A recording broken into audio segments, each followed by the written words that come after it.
Vote in!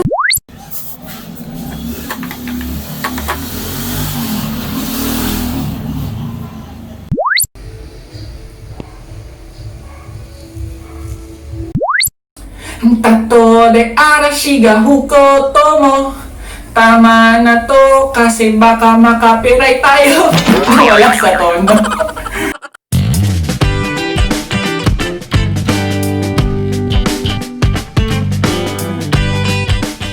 Welcome mga Kakuda! Welcome to my channel again. Welcome back. So, for this vlog, we are going to unbox 3 toys. I think may idea na kayo kung ano ang isa sa mga toy na i-unbox natin. But for this, hindi na pala unboxing kasi nga yung isa, wala na siyang box. Nabuksan na agad siya. Wala naman pala talaga kasi siyang box. So, it's really a dream come true for me to have a vlog that will review about toys because again, as I said, diba, I'm a toy enthusiast, so I really love toys. Dati, pinlano namin ng isang kaibigan na magkaroon ng vlog talaga for reviewing ng toys. But, it so happened na kailangan nilang mag-migrate to Canada. Shout out to, bumiyok na naman. Shout out to Chef Christopher Salas. Bro, ito na yon. So, for this vlog, we are going to have a special guest kasi syempre nasa Canada si Chef Salas. But for this vlog, magkakaroon tayo ng guest and that is my younger brother, RJ! Hi! Say mo, hi mga Kakuda! Hi mga Kakuda! Kinakabahan pa siya, nanginginig pa yung boses ko, di pa? Oo, hindi na lang. Okay, so ngayon ang gagawin natin, titingnan natin ano ba ang laman ng mga box na to. So please stay tuned until the end.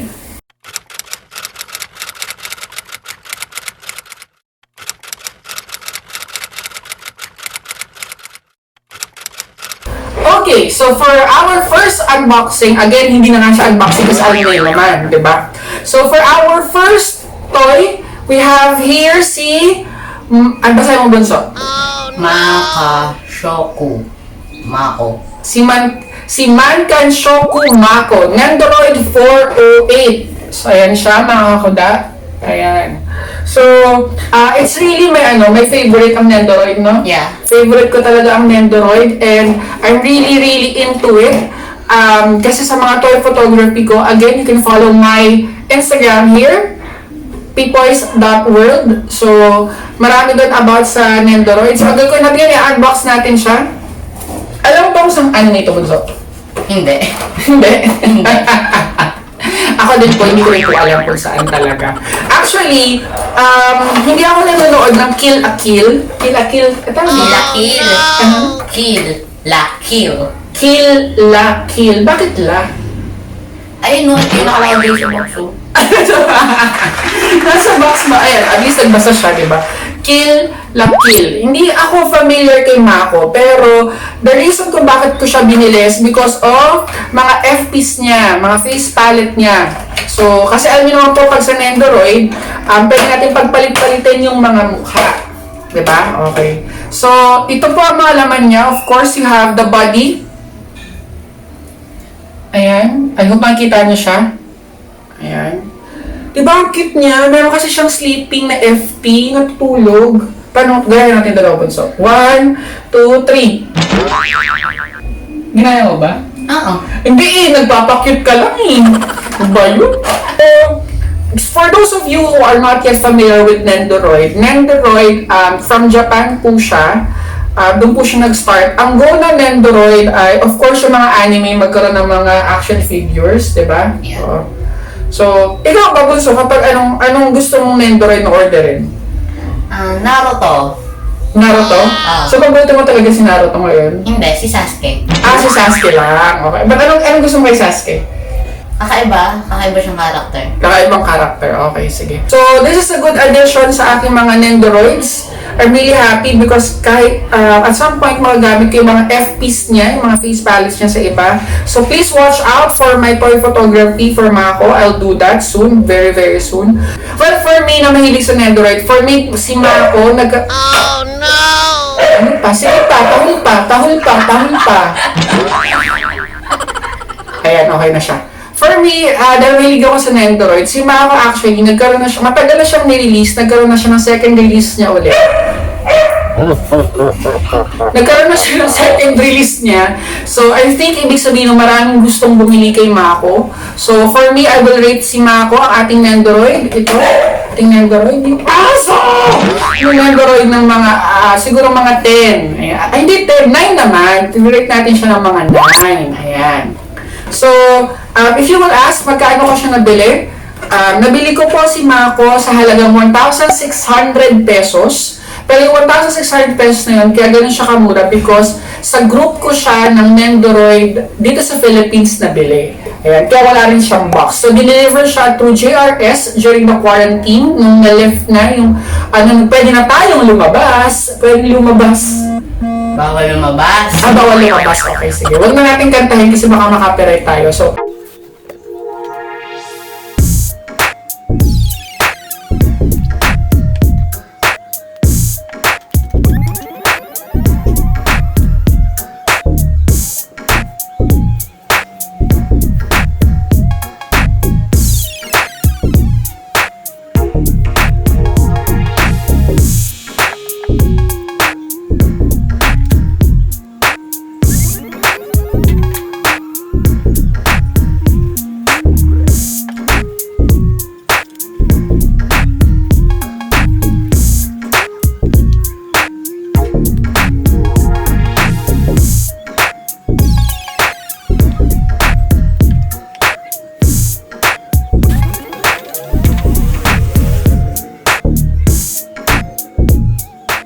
So for our next toy unboxing, we are going to unbox this. By the way, this toy, I ordered it sa GeekLove PH. Tama ba ako? Tama. GeekLove. Ayan. Maraming salamat, GeekLove. Sabi ko sana i-deliver nila. My only request is dapat hindi ma-damage ang box. Bakit ba dapat hindi ma-damage ang box, Bunso? Ha? I don't know. Well, kasi sabi nila, of course, pwede mo kasing ibenta yung toy in the near future. So, kapag meron pa siyang box, medyo mas mahal yung value niya. Yung iba pa nga ang ginagawa nila, hindi talaga nilalabas yung toy sa box. Kasi daw, nawawala daw ang Pagkamahal. nawawala yung value niya. So, may mga ibang mga toy collectors na hindi talaga nila nilalabas sa box. Okay. Ayun. Di ba remember yung Death Trooper? Di ba? Meron akong dalawang Death Trooper na na hindi ko nilabas sa box, di ba? Kasi nga, ayoko siyang mawala yung value niya. Ba't may box ka? Akala ko nga yun pero another box na naman. So, maraming salamat, GeekLove PH. Yung request ko na dapat hindi ma-damage ang box. Nangyari nga siya. Ang dami lang box, pero maraming salamat. Shout out to them. May pa-shoutout. Akala mo sikat? Dami na nanonood ng vlog. Hindi. Ayan na! Wait lang. Masyadong excited. Bakit ikaw hindi excited? Hindi. Bakit mo pa nag-guess sa vlog ko kung di ka naman pala excited mag-unbox ng toys? Kasi hindi mo kasi toys, kaya hindi ka excited. Well, kasi po dito sa bahay, sa amin dito, ang toys niya, ang toys ko. Kailangan niya muna magpaalam before niya gamitin yung toys ko. Siya naman, well, hindi ko kailangan magpaalam kasi unang-una ako bumibili rin ng toys niya. So, gusto bago natin ito buksan. Sa mga toys mo, di ba ano ka ngayon, ang mga paborito mo ngayon na toys, Marvel? Yeah. Sa mga Marvel toys mo, dito ka tumingin. Sa mga Marvel toys mo, sino pinaka-paborito mo doon so far? Si Thanos po. Si Thanos? Oo. Bakit si Thanos? Marami siyang articulations, tapos marami din siyang gamit. Articulations! What a word! Ano ibig sabihin ng articulations mo sa? Mga movement, ball joint, head joint, ano pa ba? Hindi ko na alam. Okay. So sabi articulations kasi nagagalaw. Siya kasi ayaw niya yung mga statues na mga laruan. Gusto niya yung mga nagagalaw yung mga kamay, yung mga katawan. Ayan. So nawala na tayo. May si Voltes 5 nga ang ating... Ayan, wala na. Sinabi ko na. Huli ka, bata. So, ang unbox natin ngayon ay... Jaran! Jaran! Excited? Pero parang liit niya, no? Ang liit. Pero okay lang, sige. So, Voltes 5! Let's vote in! Dapat sabay tayo. 1, 2, 3, go. Let's vote in! I'm so happy with GeekLove kasi, again, nakadalawang karton na siya, plus nakadalawang karton nakababora pa siya. Unlike ibang mga nagde-deliver ng toys, bara-bara lang. So this one, at least secured yung toys natin. Nakakatuwa. Mamaya na natin putokin yung bubble wrap. Bubble wrap tawag dito, diba? Okay, so ito na siya. Ito na siya, mga kakada. Kailangan ilapit ng ganyan kasi baka hindi niya makita. Saan ito bubuksan? Ito. Saan? Ito. Dito sa side. Dahan-dahan. Yes, dahan-dahan talaga dapat. Oh no! Ito siya. Dahan. Iningatan ng GeekLove. Iningatan ng GeekLove yung box. Ako rin nakasira yung box. Ayun, wala din. So, ito na siya. Okay. Ito siya. Wow. Napawaw ka din, no? Ang Ito liit. siya. Ayan. So, by the way guys, ang Voltes 5, ginawa siya noong 1977. Of course, it's an anime coming from Japan. So, ano ang mga laman ng ating Voltes 5 na toy? Well, of course, we have here the manual kung paano siya gamitin. Ayan, yung manual kung paano siya gamitin. Then, we also have here the toys such as ang kanilang pabulosong sword. Ang layo kasi ng camera, ang sakit. And we have different kinds ng mga kamay. Makikita niyo po ba? Ayan. And, syempre, isa-isahin natin sila. Okay.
Okay mga kakuda, so for our last unboxing, ito na. Again, maraming salamat sa GeekLove.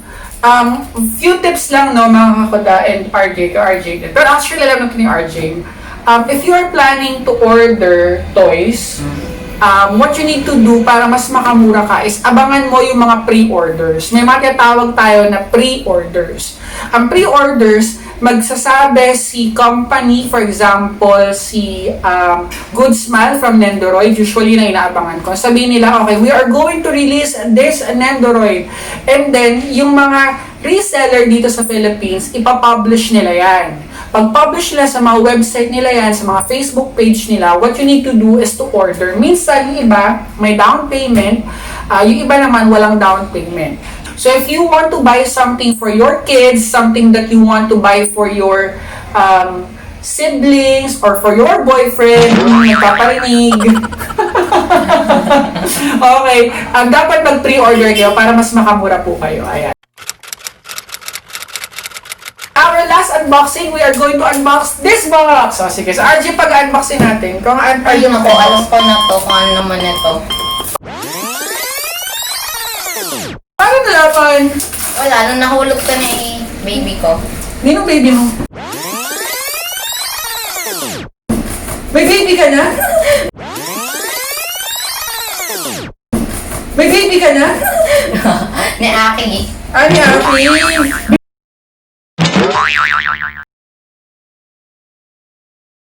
Binuksan mo, no? Happy ka? Syempre. Pakita mo sa kanila, ito mag-ano. Lapit po ka daw ng konti. Yan. Actually, this is a graduation gift namin naming magkapatid ni Sai kay RJ dahil he just graduated na grade 6. Tama ba? He just graduated grade 6. So, this is what he requested. Oo, yan. Tapos, ano nga ba? Saan na tayo? Mamaya na yan. So, meron siya kasama na dalawang kamay. So, pwede palitan yung kamay. So, how's the articulation, Bunso? How's the articulation? Ball joint to the head. Wala, maganda oh. Nagagalaw yung kamay, tapos may ano din siya dito. Tapos yung paanaan dito. Okay, matigas yung ano, joints niya. Hindi siya yung parang malambot lang na ano. May anting problema lang dito sa chest, kasi medyo maluwag. Yung buntot, ball joint, tapos dito swivel. Tapos yung paa, pwede maano, double joint at the knee, pati sa elbow. Tapos, ayan, okay siya. Tapos, napapalitan siya ng grabby hands. Oh, okay. Okay. Sige. Happy ka? Oo. Happy ka? Oo. Wala sa kiss ko. Kahit big boy ka na kiss ko. Thank you. Ba't ako nag-thank you? Ako bumili, tapos ako nag-thank you. Sa case. Sa kiss, tama. So, we bought this cooler final form sa halaga, pagkakaalam ko, 885. oh wow, kabisado niya. 885 pesos kasi may budget lang siya for toys. Hindi po kami bumibili basta-basta lang ng toys dahil gusto niya. Meron pa rin siyang budget.